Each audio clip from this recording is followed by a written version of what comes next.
Et même sur scène, tu le dis, tu vois, c'est quand même, et merci pour ça, tu vois. C'est quand même Mais c'est ouf, parce que moi, je suis qu'un DJ. Ouais.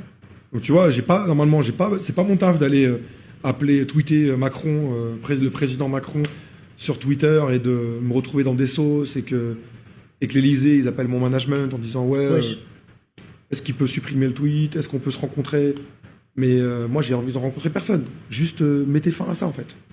Tu vois, moi, je fais de la musique. Moi, à la base, je fais danser les gens.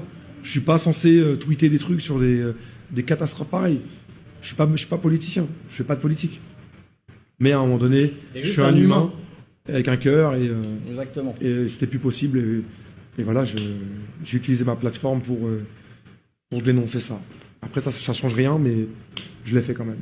Quand Mathilde Panot a fait sa sortie où elle a refusé de qualifier le Hamas de terroriste, quelques heures après, on apprenait ce qui s'était passé dans un kibbutz à Kfar Aza, où des bébés ont été décapités, plus de 40 enfants et bébés ont été retrouvés décapités ou découpés. On a retrouvé une femme éventrée pour lui arracher le fœtus et l'écraser par terre. Ce à quoi on a assisté sont des actes dignes des nazis.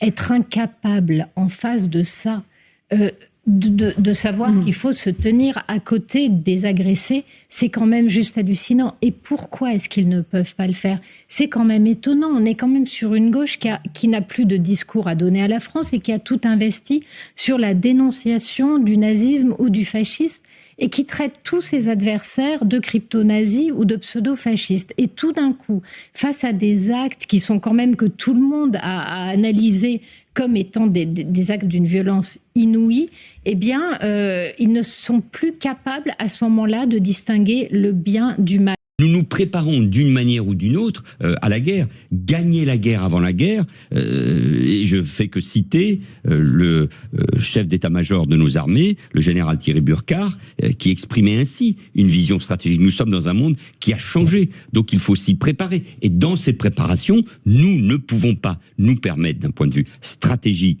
militaire, démocratique et européen, que l'Ukraine cède, que l'Ukraine perdre, que cette nation qui aspire à entrer dans l'Union européenne soit détruite par la Russie de Poutine. Ne pas avoir de condamnation à son casier judiciaire est pour moi une règle numéro 1 lorsqu'on souhaite être parlementaire de la République. Deuxième point qui a pêché dans cette campagne, Jordan Bardella. Attendez. Maxime. Si Marine Le Pen est condamnée, Si, avec des si, il y a un appel. oui, Je veux bien, on fait le... Ça veut dire que si Marine Le Pen est condamnée, même s'il n'y a pas d'inéligibilité, même s'il n'y a pas d'exécution provisoire, il n'y a pas de candidature possible pour Marine Le Pen. Si, si au début de l'année, les juges décident de condamner, peu importe la condamnation, il y aura un appel. Non, mais très bien. L'appel vous rend plus blanc que blanc. Très bien. Et si l'appel confirme la première sanction et qu'il y a des législatives en 2027 ou une présidentielle en 2027, Marine Le Pen ne peut pas être candidate parce qu'elle aura été condamnée. C'est ce que vous venez de dire. Mais l'appel ne confirmera pas puisque Marine Le Pen est totalement innocente. Ça, c'est ce que vous dites. C'est ce que je dis, c'est ce que je crois, c'est ma conviction. Mais vous venez d'édicter une position de principe qui est de dire s'il y a condamnation, il n'y a pas de candidature. Donc, et ça vaut pour tout le monde, on est d'accord. Vous pouvez dire ce que vous venez de me dire sur l'électorat. Le Parti communiste, monsieur, faisait, il y a 40 ans, entre 20 et 25% seul à une élection. Oui. Aujourd'hui, vous...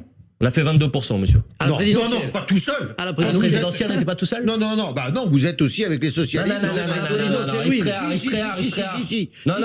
Yves Vous Tréhard. avez parti. Vous êtes avez journaliste. perdu Les autres une faisaient pas grande grand-chose. partie. Non. Yves Tréhard, ne mentez pas. De la population modeste. Ne mentez pas. Dans Dites la vérité. Dites la vérité. Vous êtes journaliste. Les 22% que nous avons fait à l'élection présidentielle, nous avons fait avec quel autre parti que la France Insoumise? 22% des exprimés. Là aussi, l'abstention avait fait des ravages. Avec quel autre? Vous m'avez dit avec d'autres. Lesquels? Le PS était 1,7 et les Verts 4. Il était derrière Jean-Luc Mélenchon à l'élection présidentielle. Non, mais... Bon, donc on était bien tout seul, vous êtes d'accord? Oui, d'accord. Donc vous venez de dire qu'on ne fait pas entre 20 et 25% tout seul. Précisément, on a fait 22% tout seul. Alors, mais là, il nous reste... Il nous reste... C'est ce que vous dites. Mais là, je ne veux pas m'énerver sur vous. Pardonnez-moi, excusez-moi. Madame, si je viens vous voir et je vous dis que je vais prendre votre maison et votre garage, et qu'une semaine plus tard, je vous dis que finalement, je vais prendre que votre maison et je vais vous laisser votre garage, est-ce que vous allez me dire merci ou bravo? Non. Donc, la vérité, c'est que que dit la loi? La loi dit que automatiquement, les retraites sont revalorisées au niveau de l'inflation au 1er janvier. Ça, c'est ce que dit la loi. Enfin, excusez-moi, mais dès qu'on vous propose des mesures pour mettre à contribution les plus riches, vous me dites c'est trop compliqué. Non, On m'a expliqué pendant toute la discussion budgétaire qu'une taxe de 2% sur le patrimoine des milliardaires allait frapper l'ensemble des Françaises et des Français. Ça concerne 147 personnes et ça permet de rentrer 14 milliards d'euros dans les recettes de l'État. Eh ben, pardonnez-moi, moi je préfère faire payer les 147 milliardaires sur leur patrimoine au-dessus d'1 milliard d'euros plutôt que de faire payer les retraités. Voilà ce que je pense. I've waited for this time all the year, for the magical, cheerful atmosphere. Now that it's here, the magic is real, it's mesmerizing. The shimmering lights are warming the nights. Oh, what a feeling. Look at the snow, it's everywhere. Up on the roofs all over the square.